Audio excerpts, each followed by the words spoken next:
आज हम सॉल्व करेंगे कक्षा 7वीं का विज्ञान विषय का पेपर जो कि 60 नंबर का है और 2.5 घंटे का है।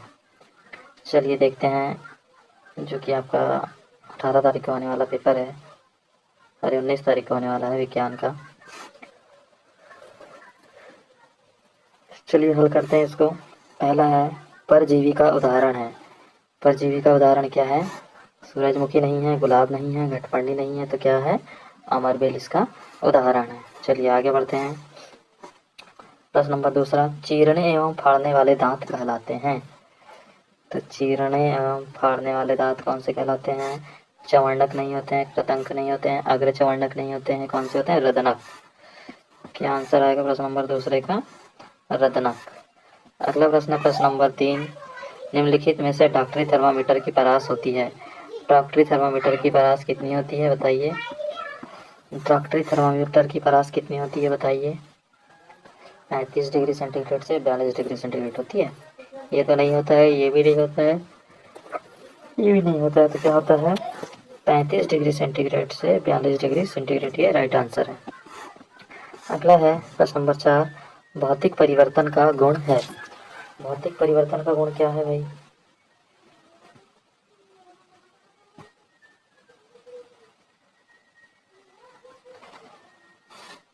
भौतिक परिवर्तन के गुण में आकार भी बदल जाता है, रंग भी बदल जाता है, अवस्था भी बदल जाती है, तो क्या आएगा? उपयुक्त सभी आएगा इसका आंसर। क्या आएगा इसका आंसर?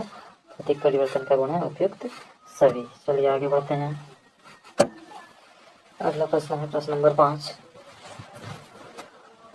प्रश्न नंबर 5 है, भारी व्यायाम के दौरान हमारे पैरों में निम्नलिखित में से किसके जमा होने के कारण ऐंठन हो जाती है?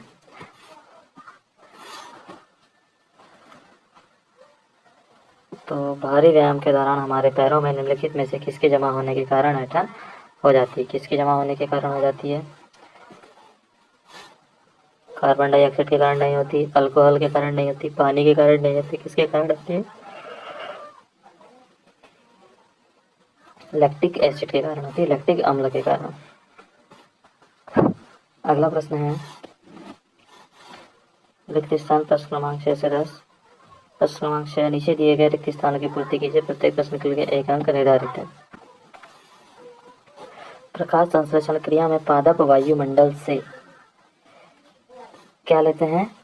कार्बन डाइऑक्साइड लेते हैं, कार्बन डाइऑक्साइड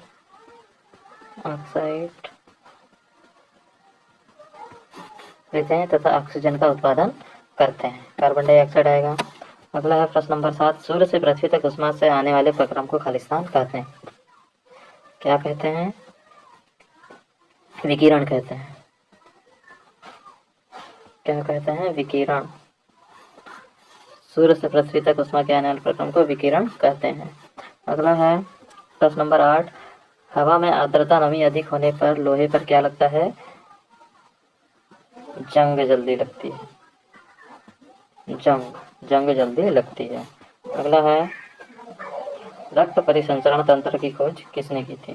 तो रक्त परिसंचरण तंत्र की खोज विलियम हार्वे ने की थी। किसने की थी? विलियम हार्वे ने। अगला प्रश्न है ब्लैंक पुष्प में नर और मादा जनन अंग दोनों ही होते हैं। कौन से पुष्प में होते हैं? द्विलिंगी पुष्प में। क्या आएगा इसमें? द्विलिंगी पुष्प में नर और मादा जनन अंग दोनों ही होते हैं। अगला है प्रश्न नंबर 11, मृत जीवी किसे कहते हैं? मृत जीवी किसे कहते हैं बताइए? अगला हम सवाल करते हैं मृत जीवी। मृत जीवी पोषण प्रणाली का उपयोग करने वाले जीव मृत जीवी कहलाते हैं। जो जीव किसी मृत एवं विघटित जैविक पदार्थ को पोषक तत्व प्राप्त करते हैं मृत जीवी कहलाते हैं। यह आंसर लिखना है आपको। अगला आपका प्रश्न है प्रश्न नंबर 12, आहार नली को कितने भागों में बांटा जाता है?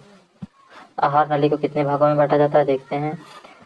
तो इस नली को विभिन्न भागों में बांट सकते हैं। पहला भाग है मुख गुहिका, दूसरा ग्रास नली, रग्रसिका, अमाशय, क्षुद्रांत, छोटी आंत, बृहदांत्र, बड़ी आंत और मलद्वार और गुदा, ऐसे 6 प्रकारों में इसे बांटा जाता है।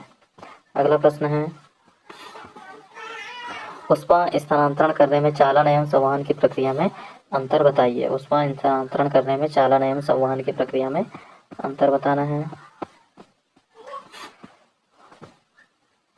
तो ये है ऊष्मा उच्च ताप के पिंड से निम्न ताप के पिंड की ओर स्थानांतरण होती है। यह एक वस्तु से दूसरी वस्तु में ऊष्मा 3 प्रकारों द्वारा स्थानांतरित हो सकती है। यह चालन, संवहन तथा विकिरण।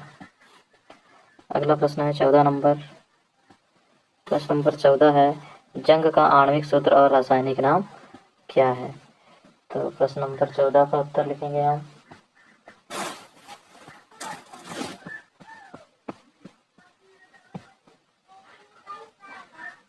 ये आपको ढूंढना होगा। प्रश्न नंबर 14 जंग का आणविक नाम और वो। अगला प्रश्न है, कोशिकीय श्वसन किसे कहते हैं? चलिए देखते हैं कोशिकीय श्वसन किसे कहते हैं। ऊतकों में पहुंचकर वे पुनः अत्यधिक पतली नलिकाओं में विभाजित हो जाती है, जिन्हें कोशिकीय श्वसन कहते हैं। छोटी छोटी वायु विभाजित होकर दिखाई देती है। अगला है प्रश्न नंबर 16 है, निषेचन के पश्चात फूल में होने वाली कोई दो परिवर्तन लिखिए। अगला प्रश्न, निषेचन के पश्चात फूल में होने वाले कोई दो परिवर्तन लिखिए। तो निषेचन के पश्चात फूल में होने वाले कोई दो परिवर्तन कौन से हैं? निषेचन के पश्चात अंडाशय से फल में विकसित हो जाता है। पौधे के अन्य भाग मुरझाकर गिर जाते हैं।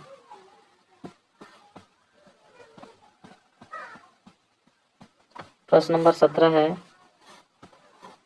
कीटभक्षी पादप किसे कहते हैं? उदाहरण सहित लिखिए। अब कीटभक्षी पादप किसे कहते हैं देखते हैं।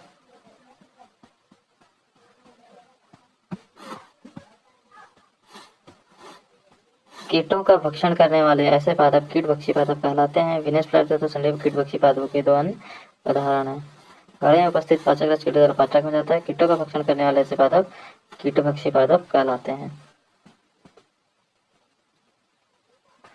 अगला प्रश्न है प्रश्न नंबर 18। प्रश्न नंबर 18 है, प्रयोगशाला तापमापी तथा डॉक्टरी तापमापी में अंतर लिखिए। तो प्रयोगशाला तापमापी तथा डॉक्टरी तापमापी में अंतर क्या है?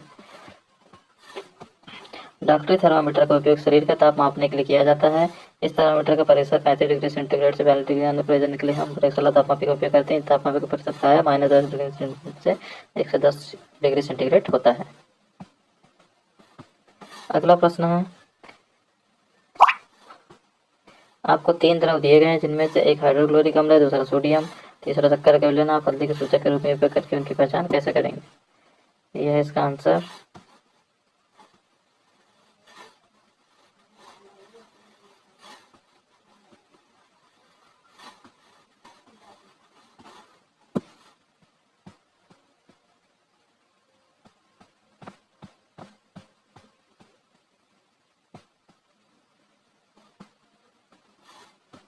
प्रश्न नंबर 20 है, आप कैसे दिखाएंगे कि दूध का फटना एक रासायनिक परिवर्तन है?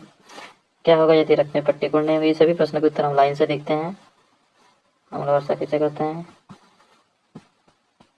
चलिए,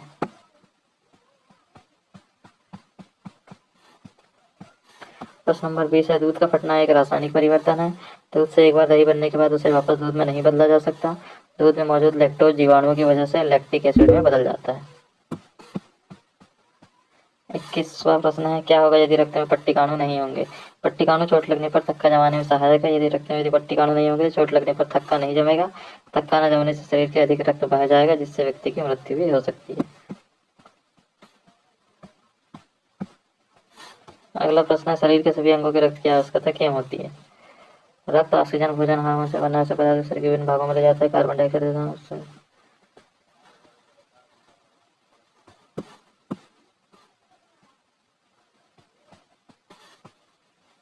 नंबर 23, दांत मुख्य रूप से 3 प्रकार के होते हैं। कृंतक जो भोजन को काटते हैं, रत्नक जो भोजन को फाड़ने वाले, और दाढ़ जो भोजन को पीसने वाले। अगला प्रश्न है, अम्ल वर्षा वाला, जब वर्षा में अम्ल की मात्रा अत्यधिक होती है तो वह अम्ल वर्षा कहलाती है। वर्षा जल में अम्ल कहाँ से आते हैं? वर्षा जल अम्लीय हो जाता है क्योंकि कार्बन डाइऑक्साइड, सल्फर डाइऑक्साइड जैसे गैसें। ये पूरा आंसर है अम्ल वर्षा का। अंत श्वसन आप लिख सकते हैं स्वयं।